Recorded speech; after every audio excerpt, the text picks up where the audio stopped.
If you've ever prayed for a baby and wondered if God was listening, you're not alone. My guest today, Cate, has lived that tension between faith and heartbreak.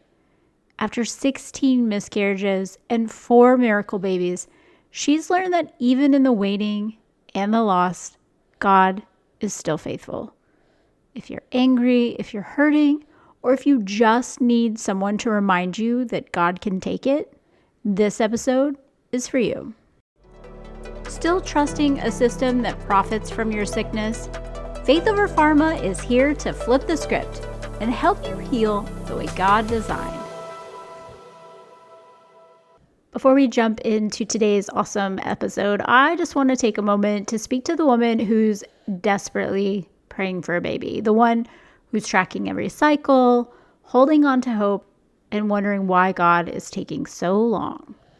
I know the ache of the wait, the heartbreak of loss, and those questions that keep you up at night. And that's why I wrote Faithful in the Wait. It's a 30-day devotional to help you stay rooted in your faith through your fertility journey. Each day is filled with scripture, reflection, and gentle encouragement to remind you God hasn't forgotten you, and his timing is never late. Faithful in the Wait launches October 29th, and you can pre-order your copy now at faithfulinthewait.com. If you've ever prayed for a baby and wondered, is God listening? This episode is for you. My guest, Cate, knows that tension between faith and heartbreak all too well. After 16 miscarriages, including twins, and 4 miracle babies, she's learned that God's goodness does not disappear in the waiting or the loss. As a birth and miscarriage doula, childbirth educator, and author, Cate now walks with women through their own journeys, helping them find peace, purpose, and healing through the lens of faith. And Cate, I am so honored to have you here today to talk about a topic that's not very comfortable for some. And I will preface that by saying I had a loss last year, and thankfully the Lord just really met me where I was at in that. Mhm. And I know that because it's hard to talk about, it doesn't often get brought up. I think it's a little bit more commonplace now. You know, there's a lot of people who say, oh, my mom had them, and I never knew that until I was an adult or whatever. But I think that, I don't know if it's normalizing, I don't think that's the right word, but like opening the dialogue and having the conversations can help process some of that, especially if you're like I was and angry at the Lord. Like, you gave me this gift and now you've taken it away and I am mad at you. And so I would just love to start by hearing your story and what led you into the work that you're doing now. And more importantly, how God met you in the middle of deep pain. So thank you. Yeah, thank you so much for having me. That was such a great introduction, just because you really kind of said what so many of us have felt. Like I think the reason that people are more aware of it now is because we have like social media, that really connects people, whereas used to, it was really only the people who were around you that you might know about, and they didn't talk about it at all. And so, for me, that was kind of my story. I got married 6 weeks after I turned 18, and we were pregnant almost immediately. So I had my first baby. She was a perfect little creature. I was 19. Everything went according to plan. We had a baby. And when she was 4 months old, I was a little cranky one day, and my husband was like, "You need to take a pregnancy test." And my husband was correct. And so when she was 4 months old, we found out that we were pregnant again. And um, at 7.5 weeks, that baby girl's heart stopped beating. And my body did not recognize it. So we had a D&C at almost 12 weeks because my body just held on. And I think there's actually research that supports this. There's a lot of, like spiritual and mental things that go into when your body holds on to a baby. Your body often, will hold on to it if you're not letting go. And I think it was very much at that point, the situation. We went in for our 10-week scan, and the doctor said what doctors say, which is, oh, well, this happens all the time. It doesn't mean that you can't have another baby. We'll schedule a DNC for in the morning. And I was like, hold on a second. Like, what do you mean? And so we, after the walk of shame past all the pregnant women in the front office, we went home, and I went and sat on a friend's couch, and I was like, I don't think I can do this. Like, what if they're wrong? What if they're wrong and we abort a healthy baby? I can't do this. I can't do it tomorrow. And so she said, don't go. So I didn't. And we spent the next week and a half with a new OBGYN who ran every test until I was satisfied that, like, we were not aborting a healthy baby. And then we had a DNC, and, like, I remember nobody I knew had experienced a miscarriage ever. Like, it was not, and I didn't know until later that my aunt had, but it was very different circumstances. And I remember just feeling so alone. And so I ended up getting on, like, birth control. I was like, I can't do this again. And then when we were ready, we got off birth control, and first month we were pregnant again, and we had a beautiful little girl. And she is now, 11 years old and the sassiest human on the planet. So we had two little girls, and we were like, okay, it was a fluke. It was just like some weird thing. The doctor said these things happen. And so when our second was about 2 years old, 2.5, we decided we wanted to try again.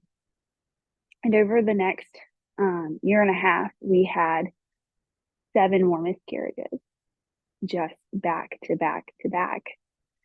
And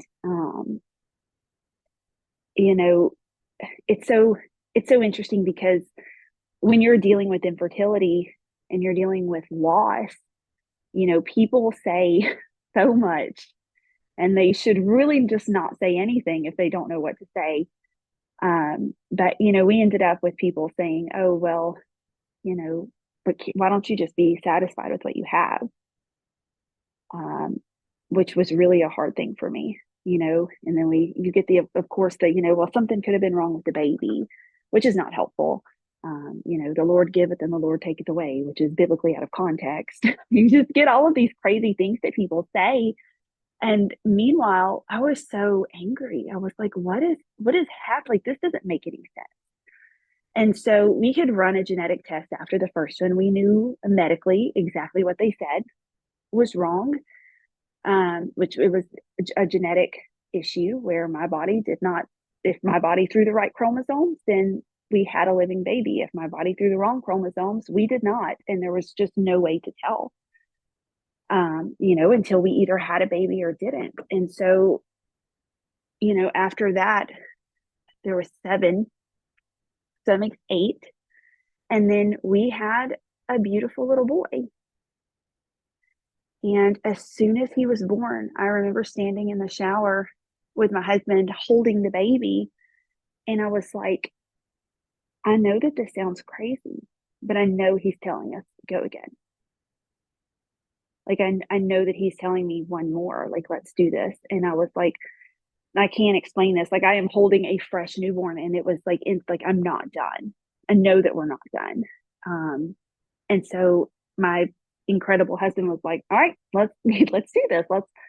And so we did not, we had 6 more losses again before we had our 4th. And it was just, and of course, at that time we had 3 kids. People thought we had lost our mind. But I knew the Lord had told me that I would be the mother of many. Like, it's so funny because I'm like, no, I'm holding on to the promises that the Lord gave me. And people are like, well, what did he promise you? And so what they want is they wanted me, one, to prove to them that I had heard from the Lord, which I'm not interested in doing. You can take it or leave it, but that doesn't have any effect on whether he promised me that or not. And then, again, the people are like, you guys are crazy. Like, why can't you just be satisfied? You get well, there are so many people who would love to just have one. And, you know, just because someone else's story is valid doesn't mean that mine also is not. And I think we get caught up in this comparison sometimes between like primary fertility and secondary fertility, where, in primary fertility, they don't have a baby yet. And in secondary fertility, they have had a baby, but then something else is going on, and there seems to be this unintentional war waged between the two of those that I think is absolutely asinine, by the way. And so when we had Daniel, who is now 3.5, we we just went back and forth, and we were like, okay, like I think we're done now. Like I think we're done. But I wasn't ready to commit. I started early. I'm still only 33. I was like, and I really like my husband. So I was like, I don't know. And so we decided a few months ago that we were done. And I got rid of all of our baby stuff. And 2 days ago, we were at the doctor because we have a beautiful little heartbeat going in there. And we are pregnant with our fifth baby. And it's, my story in a nutshell is really, and this is, the biggest thing that I think that I can tell people is like, what God says is so much greater than what the world says. And I know that we have logic and we have research and we have, people who train for years, but the 8 years of medical school has nothing on the God that created the universe. And, it's so hard when you're so angry at him and you're so discouraged and you're like, why is this happening to me? Like there are women in horrible, horrible situations doing it to themselves and they are having babies left and right, and it's so easy to make that comparison and to say, why are you giving them a baby and why are you taking mine? And, you know, I think the thing that we have to really remember in that is that God doesn't take our babies. Like the enemy comes to steal, kill, and destroy. But Jesus said, I have come that they might have life and more abundantly. And I think when we really resign ourselves to, after like our ninth or 10th loss, it was between our third and fourth baby. I just kept asking the Lord, I was like, why? Like, why are we doing this? Like this, I believe what your word says. Why are we doing this? And he just told me, he was like, you can either start with the lies and ask yourself all of these questions and ultimately come to a point where you have to make a decision of, am I good or not, based on your experience? Or you can start with what the word says and believe that I am good and work backwards from there. And all of a sudden, the lie doesn't matter. And for me, like it changed my perspective on like where we were going. It changed my perspective on, did I need to know why or did I need to know that he was faithful no matter what? And I think that if I could just say, like, what is the moral of, Cate's story in a nutshell, it's that while God does not cause us pain, he is always, always faithful to redeem it. He says he'll give us beauty for ashes. He doesn't give us the ashes, he gives us the beauty and he removes the ashes. And so, that is really the whole of it, is that he is still good. He is still faithful. Oh my gosh. I have tears in my eyes because Oh, don't do that. I felt very similar. And when I cried out to the Lord, like, why did you take this baby that I wasn't exactly sure? This was my second baby after my husband's reversal. And I was getting ready to retire from the military. I was preparing for my annual women's Costa Rican retreat. I was like, I have all of these things going on. I don't have time for this kind of thing. Like, I'm doing things my way. I'm retiring. It's a new chapter. I was good with my now 4-year old. And the Lord's like, ha, yeah, right. My plans are always better than yours, and he's proven that time and time again. And yet, I still thought I was going to do my own thing. I got excited because our other children are adults. We started all over in our 40s. So I go to Costa Rica. I'm pregnant. I'm excited. I come back. I go to the doctor's office, and she says, I don't think that you're as far along as you think you are. It's only measuring 5 weeks, and I'm not detecting a heartbeat. And it's Hmm. interesting that you talk about how your body, when you're not ready to process that, not like to not let go. And I never ever thought of that in my situation because that was the last thing that I expected to happen when I went to that doctor's office.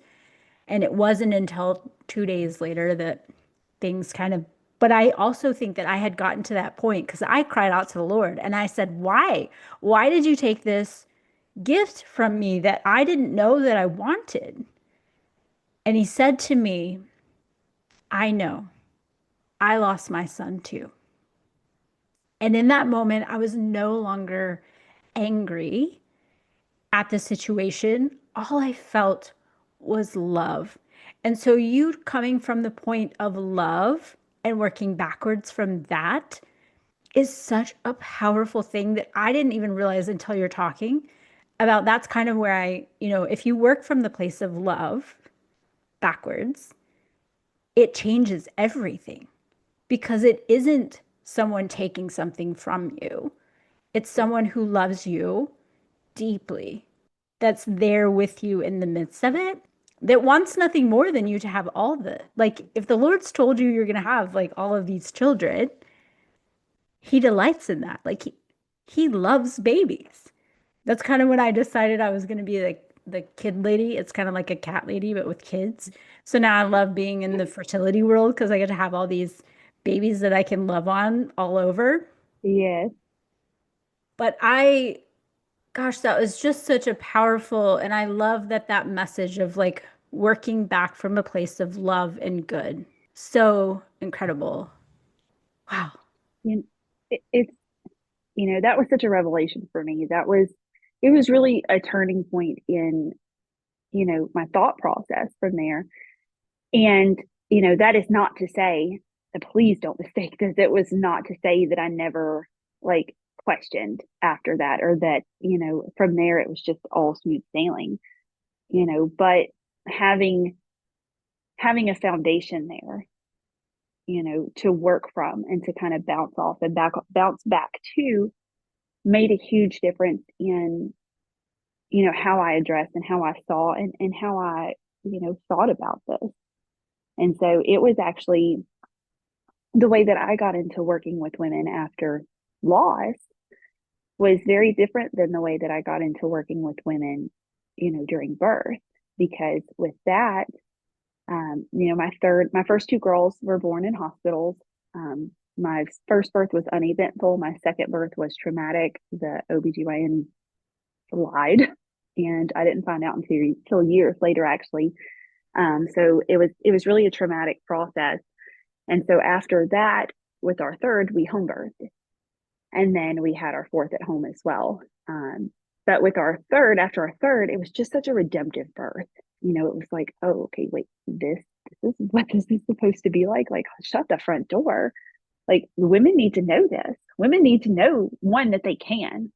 Like, this is not the mountain. Like, labor and birth is not the mountain everyone makes it out to be. It's actually, it's a lot more predictable than we make it out to be. It's a lot more peaceful than we make it out to be when we don't fill women with fear.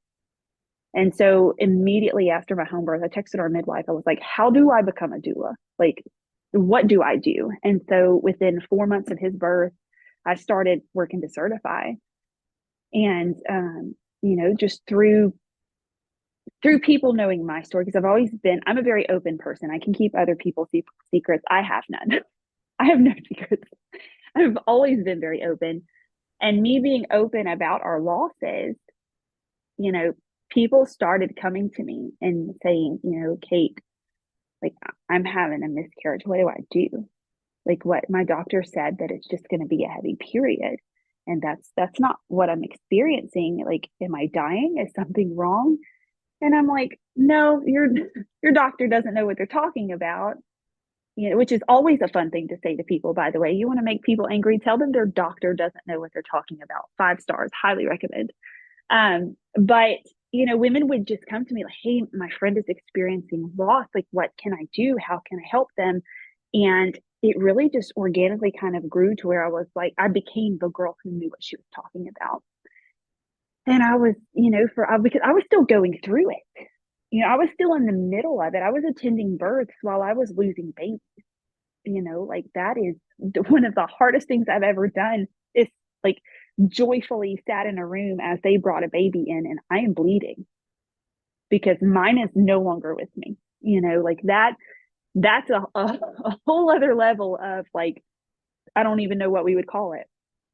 But, you know, I was still going through it and attending women through their loss because there was nobody else to do it. Like there was nobody else. There's still like there's no one doing this. And there's certainly no one, you know, there I can't say no one. There are a few. There's no one doing this from a faith-based standpoint. You know, like there's no one to say, like, okay, the Lord giveth and the Lord taketh away is biblically out of context. There's no one else teaching people how to respond and how to take care of women. You know, say this, don't say that. Treat her as if she's postpartum because she is. You know, like all the things that you would do if she was holding a live baby, you have to do those things for her now. And if you can't say anything that doesn't blame God for, you know, the love of all things holy, just keep your trap shut. Just don't say anything. Here is your pot roast and your salad. I love you. Let me hug you. You know, I got a jet. It's plenty. It's enough. You don't have to say something. And so getting into that, you know, it just kind of grew into this, like from supporting the women themselves to like, okay, I can reach X amount of women. But oh my goodness, if I can train the churches, if I can train their loved ones on what to say, what not to say, then like we're creating an army here to go out and love these women well because you know grief and Christianity is just countercultural, maybe is the word I'm looking for. You know, what I have found over the years is that in like the church as a whole, we have kind of two sides, right? We have the ones who are like, oh, well, it was the Lord's will, you know, and we just accept it from his hand, which is a lie. Okay. That's not true. That is not biblically accurate. The Lord does not murder our babies. Okay. And then on the other hand, you have like oh, well, God is good all the time and all the time God is good, which is true, but they leave no room for grief and they leave no room for like the need to fall apart. Like the Lord will pick you up, he'll put you back together. But both of these sides expect women, like one side expects women to just accept it and be fine and not be mad at the God who they're telling her murdered her baby.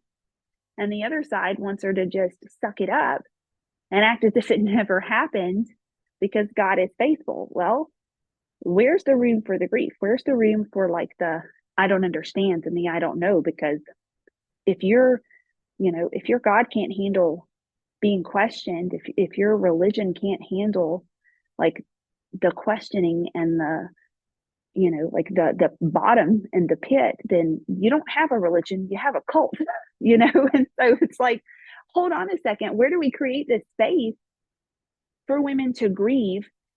And where do we start teaching women that grief and faith are not on opposite ends of the spectrum? Like Jesus knew that he was going to raise Lazarus from the dead, and still he wept. And that to me was probably one of the most powerful revelations. You know, Job, everybody talks about the patience of Job. Job had none. He did not have a lot of patience. He screamed and he yelled and he cried out to God and he said, why are you doing this? What is happening? Right? But he never accused God, but he didn't go quietly. He, you know, like, I mean, just chapters and chapters of Job being like, "Whoa." And we're like, oh, just be patient. Like, it turns out I am exactly patient like Job. like Job is my guy. And so it's so interesting to me that we don't look at the story of Job and say, okay, he cried and he yelled and he rent his clothes and he asked questions and he paced and paced and paced. Where is my mediator? Why, like, I can't contend with you, God. And we're like, oh, he had patience. No, he didn't. What he had was a relationship with God. That's what he had. He felt comfortable getting upset and getting angry. And the Bible says he did not sin. So why are we not allowing this space for women who are losing their children? I take issue with that. Man, it's such a good thing that I don't personally like. Obviously, in this space, I have a lot of different people and walk through different things, but I haven't heard it put quite that way. And it's so powerful. And there's so many times that I think that, I mean, I even saw that. My dad committed suicide when I was 14, and very similarly, people thought that they were, I don't know.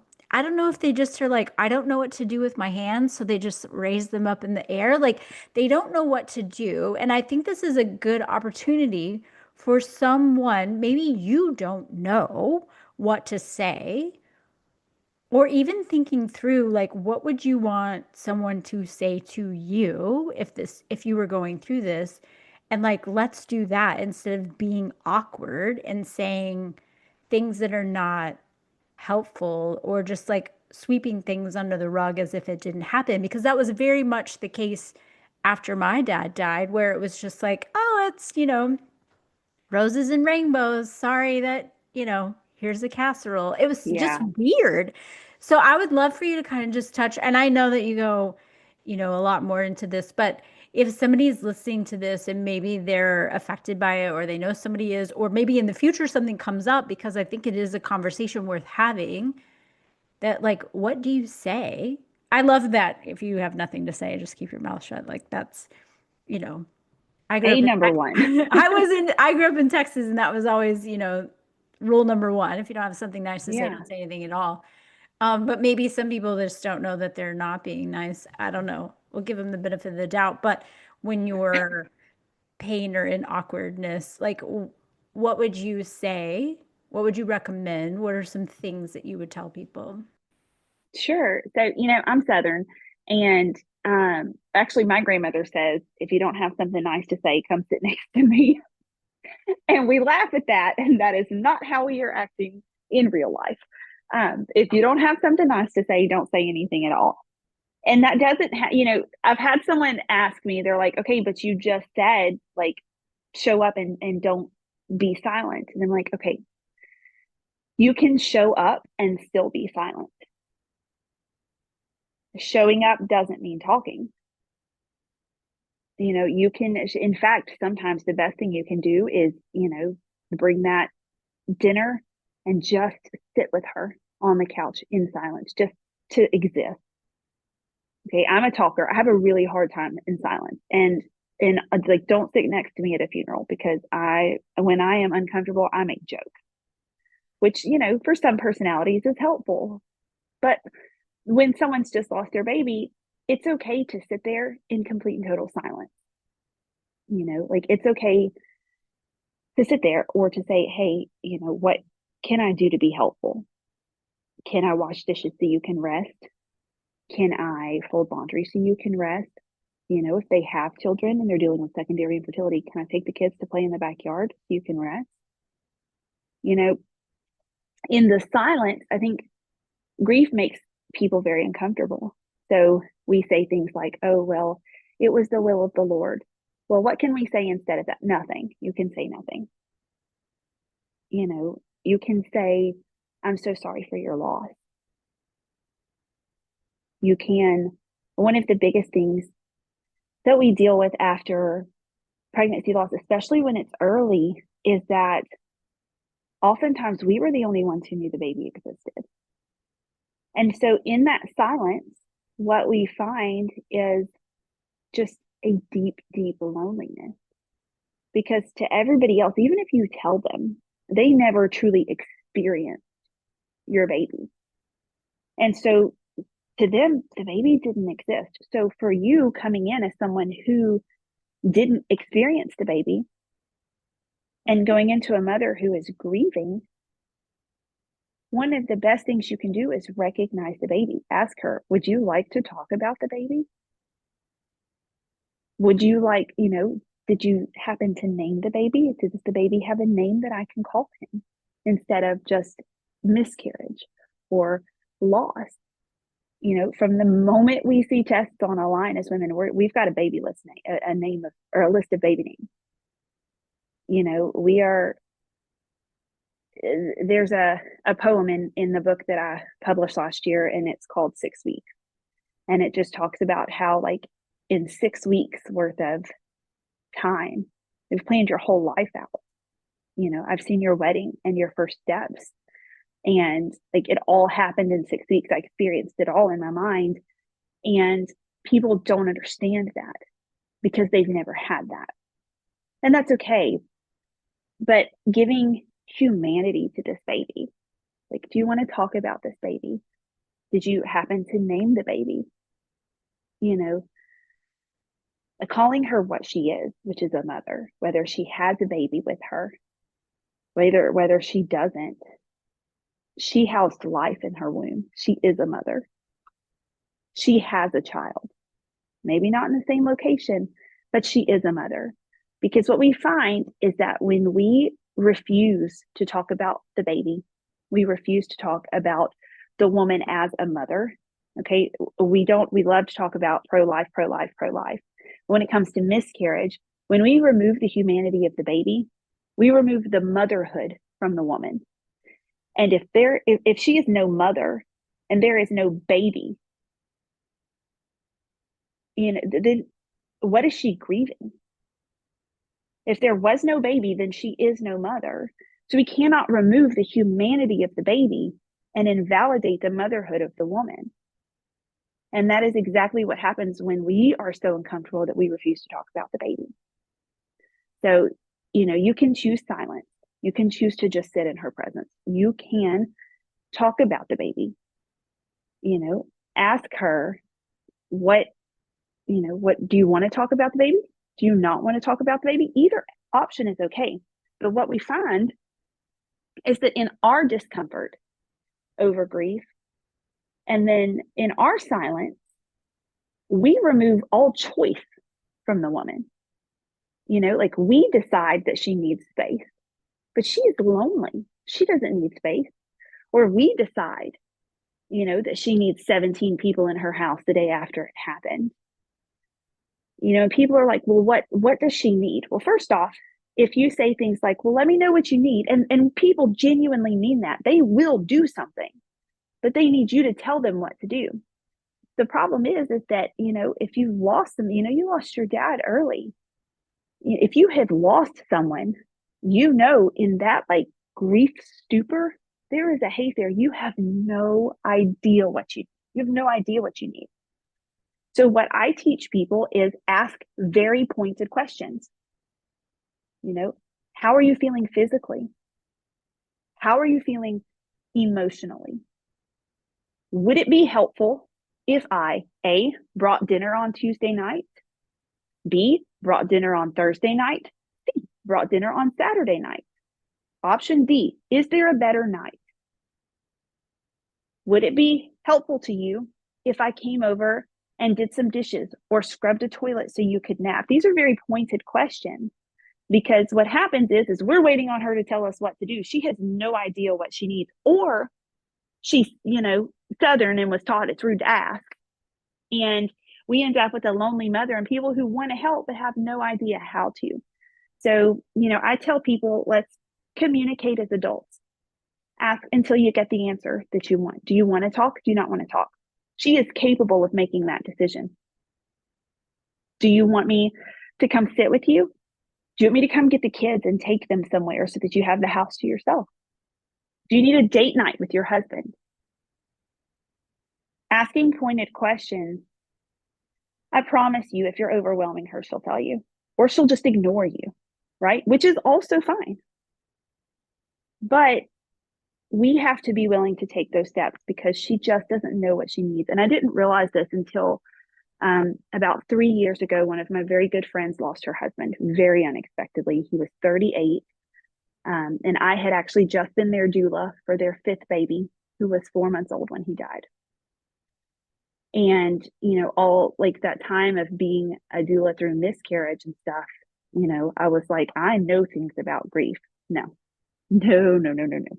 I knew nothing. And I learned so much from her just through supporting her and her like venting to me, and like, okay, this is what people are doing. And like, this makes no sense to me. And like, how do I ask for this? How, like, why are people ignoring me? Why are they treating me like I have the plague? And I learned so much about specifically that, like, let's ask directed questions because she had no idea. People, they want to help, they don't know how to help. And so those are some suggestions. My best ones being just ask pointed questions. Don't wait to be told that she needs help because that time may never come. And in the meantime, she's drowning.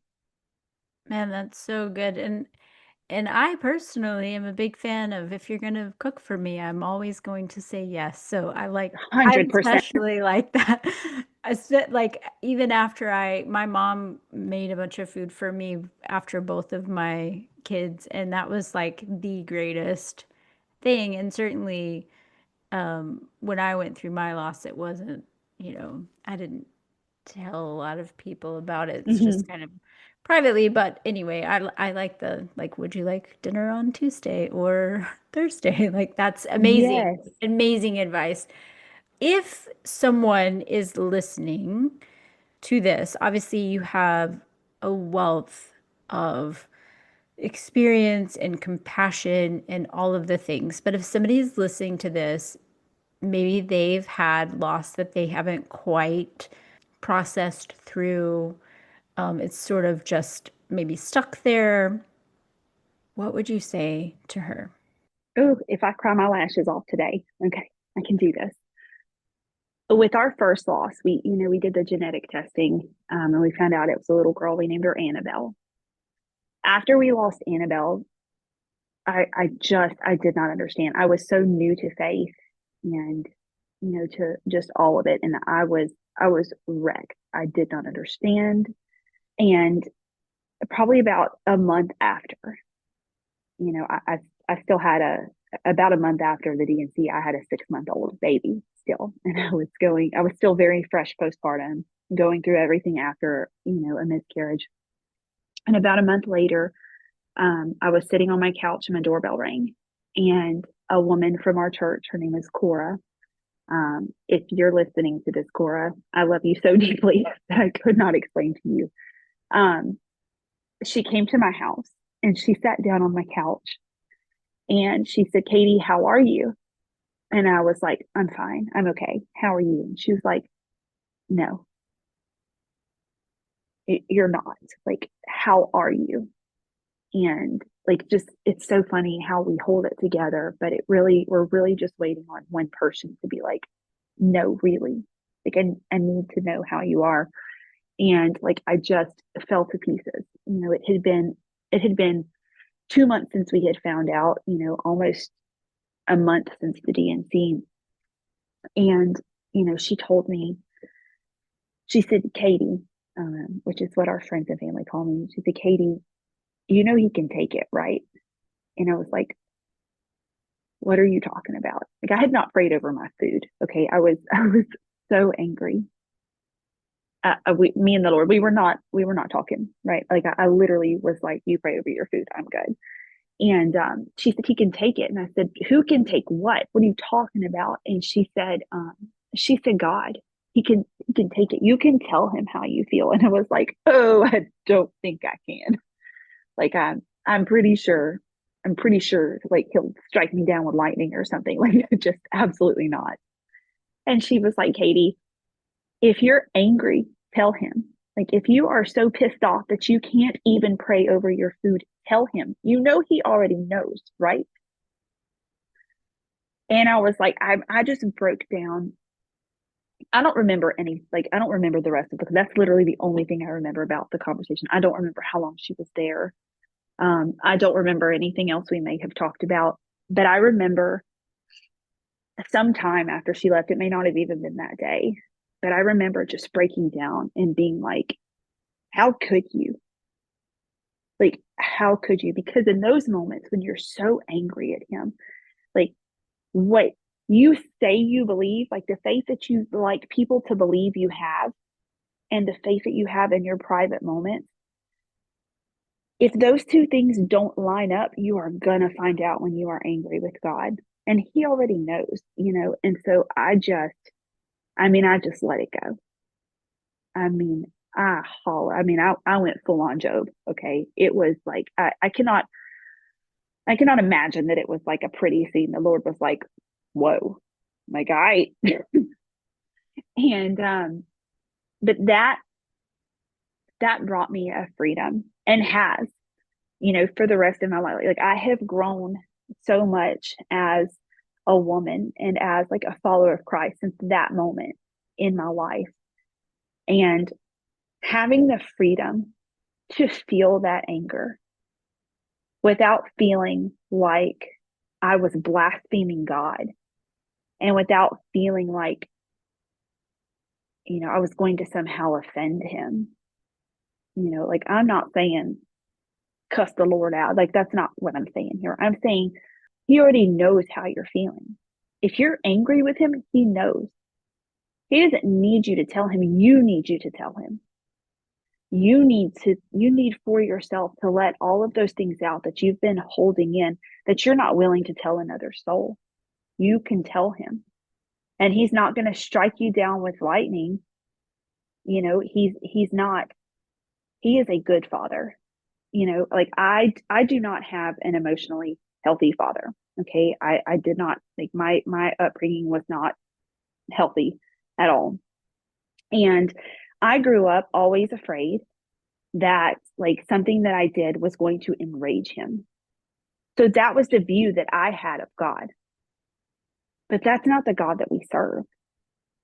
You know, like we are not going to hurt the ego of God because he is looking down at us in all of our anger and he's saying, I know, I lost my son too. Like I know, I've been here. And so when we realize that we don't have a God who is going to be offended, he's not offended by our feelings. He's not offended by our questioning. You know, he is not a narcissistic God. He is kind and he is compassionate. And when you're done, he says, okay, anything else? Are you finished? And then once that's over, then we open it up and give him the availability and the openness into our hearts for him, once we have poured out all of the garbage, for him to pour in the truth to us. But as long as we are holding our little bin here full of our trash and our emotional baggage, he cannot put in what he needs to put in because we're full of it. And when we pour it out to him, then we open it and we suddenly just have this open basket where he can say, okay, now I can fill you with the truth. Now I can tell you. But until we let go of that, you know, there's nowhere for him to pour it. Oh my gosh, that's so good. And in my, the first time I ever really like told the Lord that I was mad at him, it was he was sending me on a deployment to the Middle East, and all I wanted was a baby with my husband. And all of these things had miraculously happened that opened up the doors financially, time off work, all the things. Like everything was so perfect. And then he was telling me, you need to wait for 6+ months and go on this deployment. And I was mad. I was crying out to the Lord, like, how dare you? But what you're saying is absolutely true. And something that I was never taught. My dad was very similar to the one you described, but I never took the opportunity in all of the years of all of this emotional baggage that I carried. I never took the time to tell the Lord how I felt. And it's so true. The analogy of using the garbage can and carrying it around and being full of garbage, literally, of emotions that are, you know, they are what they are. But if you're carrying around those emotions and not allowing Him to fill it back in with what He has for you, I'll tell you, like for me, that moment, and then I did again after I had my miscarriage when I was just really mad.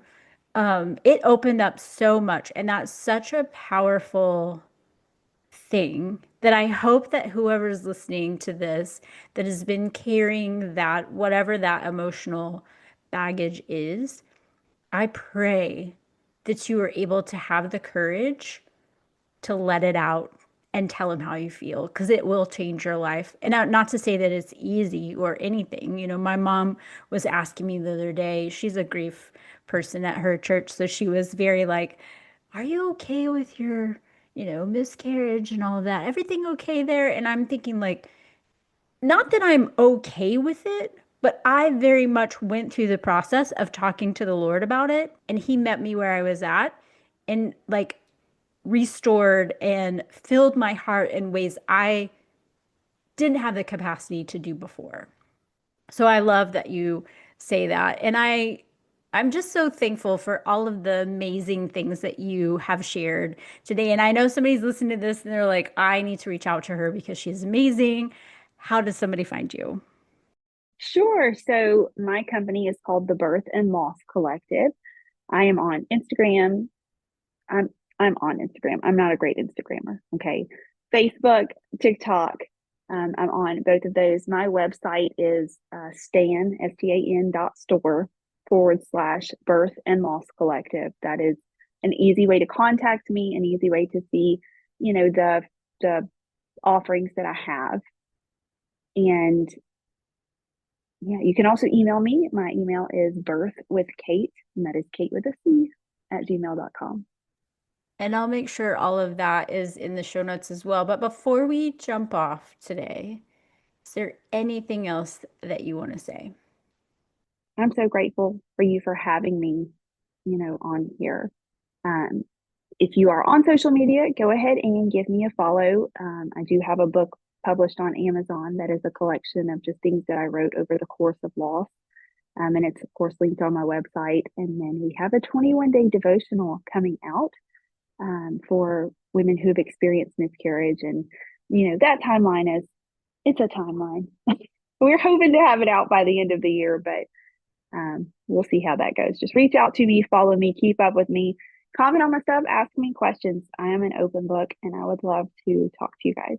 I love that. And I will there's so many things that even before we started recording that I was like, we should talk about this. We should talk about this. So Yes. hopefully you'll come back on it again because there are a lot of things that I would love to dive deeper with you on, especially when it comes to from the faith perspective, because there's a lot of Yes. things out there, obviously faith over pharma. And there's a lot of, you talk about like, oh, telling my doctor, you don't know what you're talking about. I find that a lot in my practice. And so, and not an easy thing to try to convince people of, but I hope that we can do this again. I I would love appreciate, to. good, good, good. I appreciate you so, so very much. And I know that your story has and will continue to bless many, many others and mothers around that, people around mothers that don't necessarily know what to do because they're just so awkward. So I appreciate that Yes. you're willing to share with them, hopefully making this earth a little bit more, I wouldn't say like heaven, but definitely make heaven more crowded. So thank you so much. Thank you so much for having me. Thanks for hanging out with me on this episode of Faith Over Pharma. If something stirred in you today, share this with a friend who's ready to stop outsourcing their health and start healing the way God designed. And if you're ready to stop chasing symptoms and start healing at the root, head over to faithoverpharma.org to grab tools, join the movement, or book a free call. Until next time, keep questioning the narrative, protecting your peace, and walking in the truth that your body was made to heal.